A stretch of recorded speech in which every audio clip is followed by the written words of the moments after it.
বহুল আলোচিত ২১শে আগস্ট গ্রেনেড হামলার মামলায় যাবজ্জীবন কারাদণ্ডপ্রাপ্ত তারেক রহমান ও মৃত্যুদণ্ডপ্রাপ্ত সাবেক স্বরাষ্ট্র প্রতিমন্ত্রী লুৎফুজ্জামান বাবর সহ সব আসামিকে খালাস দিয়েছেন হাইকোর্ট।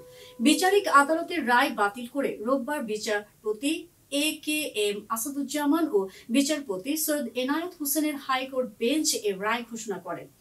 আপনারা ইতিমধ্যে শুনেছেন, যারা এই মামলার দণ্ডপ্রাপ্ত ছিলেন এবং আপিল করেছেন এবং যারা আপিল করেননি, সবাইকে এই মামলা থেকে খালাস দেওয়া হয়েছে।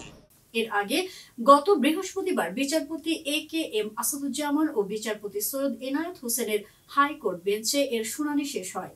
গত ২১ নভেম্বর এই মামলায় খালাস চেয়ে করা আসামির আপিল ও ডেথ রেফারেন্স শুনানি শেষ হয়। রোববার বেলা ১১:৩০টার দিকে রায় ঘোষণা করেন হাইকোর্ট। খালাস দেয়া হয় সব আসামিকে। সেই সঙ্গে এই মামলাটি অবৈধ ছিল বলেও জানান আদালত।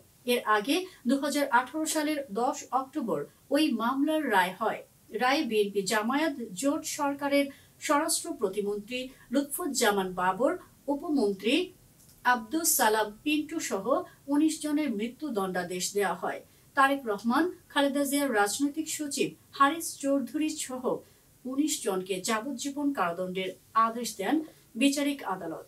সেই সঙ্গে ১১ পুলিশ ও সেনা কর্মকর্তাকে বিভিন্ন মেয়াদে কারাদণ্ড দেওয়া হয়।